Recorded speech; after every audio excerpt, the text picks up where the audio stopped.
जीवन में क्रांति तभी घट पाती है जब हम लोग अवसरों को सौभाग्य के रूप में ले पाने की स्थिति में होते हैं। एक 12 साल का बालक था, उसके जीवन में एक बड़ी अद्भुत घटना घटी। घटना क्या घटी? नाम था नारायण, विवाह करने के लिए गया। महाराष्ट्र में परंपरा है, जब विवाह करने के लिए जाते हैं और वर वधू का लग्न होता है तो जो पंडित विवाह करा रहे होते हैं वो क्या बोलते हैं? सावधान।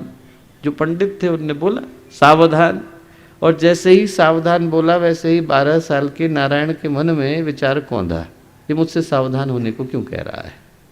तुरंत उनके मन में विचार आया कि इसलिए कह रहा है कि ये जो अनेकों वर्षों की प्रतीक्षा के बाद मनुष्य का जीवन मिला, इस मनुष्य के जीवन का उद्देश्य क्या है, जा कहाँ रहा हूँ, करना क्या है, किस उद्देश्य के लिए, किस लक्ष्य के लिए, किस परिणाम की प्राप्ति के लिए मनुष्य का जीवन मिला, उसका अनुसंधान तो आवश्यक है।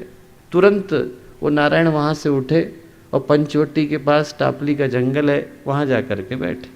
12 वर्ष के बाद जब वो 12 वर्ष के नारायण जो 24 वर्ष के हो गए दोबारा उठे तो उनका नाम समर्थ गुरु रामदास हो गया था। घटना कितनी साधारण थी, घटना इतनी ही थी कि एक 12 साल के बालक को शादी कराने वाले पंडित ने सावधान कहा था, और न जाने कितनों को कहा होगा, न जाने कितनों को उस पंडित ने कहा होगा। न पंडित सावधान हुए और न शादी करने वाले वर वधू सावधान हुए। जीवन में क्रांति उसी के घट पाती है जो उन क्षणों के मूल्य को, महत्व को समझ पाने की स्थिति में होता है।